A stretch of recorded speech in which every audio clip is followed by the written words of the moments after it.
आज आम जो पिठाटी तैयारी करने जाऊे से चूड़ारे तैयारी होती पिठा। तो ये पिठाटी को बनवा जी सहज होता है ना खायापी से टेस्टी लगी था। ये पिठाटी को खाइला पर कि जानी भी पारे ये चूड़ारे तैयारी होती बोली और यहाँ बहुत हेल्दी होता है। तो चलतु फटाफट देखी नवा ये पिठाटी किपरि तैयारी होची।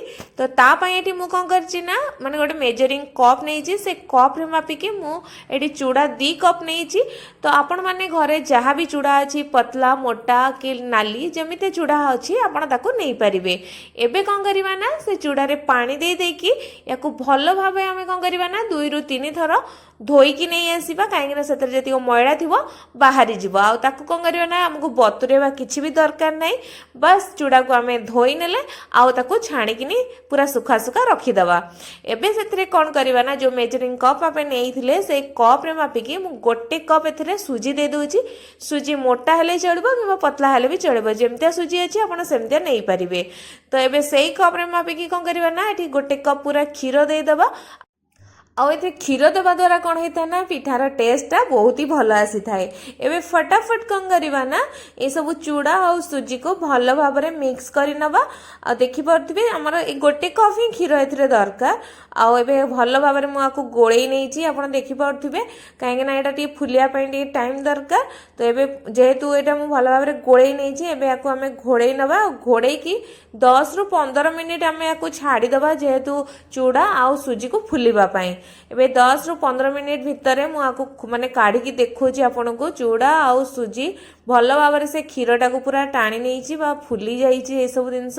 एबे जेते गोटे छोट जगार मुझे गोली थी एबे गोटे बड़ जगार मुझे काढ़ी नौची कहीं आउ सब जहाँ भी आदि आम मिसेबा माने गोलिया आमको सुविधा हम। एबे ये सब जो बिंडा बिंडा हो जाइए तो या मुझे भल भाव में खेल नौची। एबे कौन करवा ना मुझे किसी काजू और किसमिश की दौची माने कंचा देइछि आपण चाहिले एठी भाजिकी मध्ये पकई पारिबे। आ गोटे तेजपत्र को मुझे छोट छोट करके काटिकी नौछि पकईकी दौची। आ आधा चमच पान मधुरी को मुझे दौची जहाँ फल यार बास्नाटा बहुत भल आसी थाए बा फ्लेवर भल आसी थाए। आ सेथिरे दे दौची आधा चमच माने कोरिकिनी देइछि मु अदा। तो आपण माने माने काटिकी खंड खंड करके मध्ये पकई पारिबे। ता सहित ये किसी माने काटिकी रखि नड़िया को मुझे पकई नौची आपड़ चाहिए हल्का भाजिकी पकई पारिबे। तापर आम ए देदेवा आधा चमच लुण आपड़ देखिकी लुण ए देवे। आउ 2टा गुजराती को मुझे कौन कर गुंड करके पकई दूची। ता सहित आम दबा हाफ चमच गोलमरीचर गुंड ये सब पकईले कौन हम ना पिठार टेस्टा बहुत बहुत बहुत भल आसीबो। एबे कौन करवा ना जो मेजरिंग कप रे आमे सब मापिकी नहीं से मेजरिंग कप रे मापिकी मु गुड़ गोटे कप एथरे दे दूची। आपण पाखरे जेमितिया भी गुड़ अच्छी आपण नहीं पारिबे। तो एठी सब को कौन करवा ना आमे भल भाव में मिक्स करनबा। एठी आपण कौन करवा ना काजू किसमिश और नड़िया आपणकर जेतिकी दरकार आपण एठी कम बेसी मध्य करि परिबे।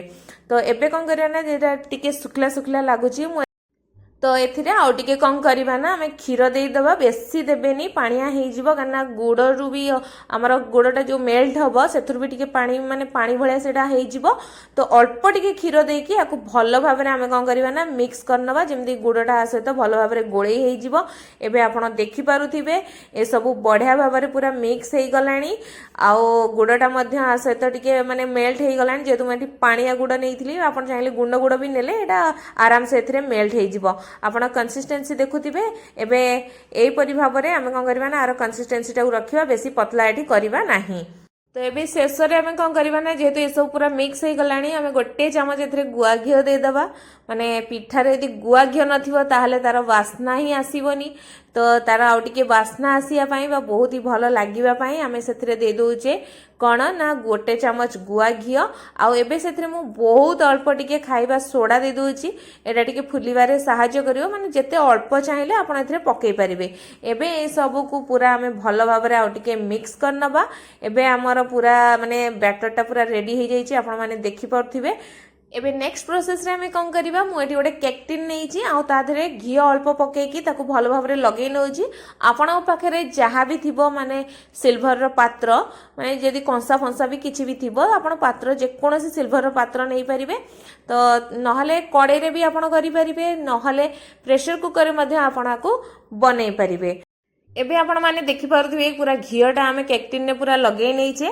एबे जो बैटरटा आमे रखिथिले एथिरे सबुतक आमे ओजाडी नबा भलो भाबरे आ ताको टिके भलो भाबरे बाडे नबा जा फळ कि ता भितरे किछि भी जदी एयर थिबो सेटा बाहर की पूरा भलो भाबरे सेट हेइ जिवो। एबे आमे ता ऊपर काजू देइकी आको टिके बढ़िया से सजेई नबा जा फळ रे एटा हेइ साला परे बहुत ही अट्रैक्टिव लागिवो। आ एठी मु कन कछि ना किछि लूण को 5 मिनिट हबो कड़ाई रे माने मोटा कड़ाई रे माने आगुरु 5 मिनिट हबो गरम करी नैची। जेहेतु एटु 3-4 थर मु लूणटा को यूज कर देइची माने पोड़ा पोड़ी पाई तो एटार कलर टिके चेंजेस हो जाइए। तो एबे कौन करवा ना जेहेतु 5 मिनिट हम मुझे आगुरी गरम करके रखी लुण को एबे जो आम बैटरटा को लेकिन तापर थोईदबा आउ ताकू आम कौन करवा ना पूरा घोड़े दबा आपको पूरा 30 रु 40 मिनिट पर्यंत पूरा कम आंचरे आमको आपको करार अच्छी। तो बिल्कुल भी आपको खोलिबेनी 30 रु 40 मिनिट पर आम आपको चेक करवा। आउ 30 रु 40 मिनिट पर मुझे आपन को देखौची पिठाटी केते बढ़िया भाव में आमर माने हेई जाइछि। एबे पिठाटी को आम कौन करवा ना माने पूरा ठंडा हवा पाई दबा। आपन देखि परते ता चारिकट टिके जो छाड़ी आसी जो ब्राउन हो जाइछि एटा आउ टिके ठंडा हैला परे आउ टिके तार कलर चेंज हो जिवो आ एटा साइड रु पूरा छाड़ी आस्थिबो। देखि परतिबे एबे पूरा ठंडा हैला पर मु आपन देखौछि साइड रु केन पूरा छाड़ी आसी आ ता कलर मध्ये आउ टिके ब्राउनिश आसी जाइछि। तो एबे आमे कौन करवा ना याकू मु हाथ रे ही छड़ौछि केते बढ़िया से छाड़ी जिवो आपण माने देखि परथिबे।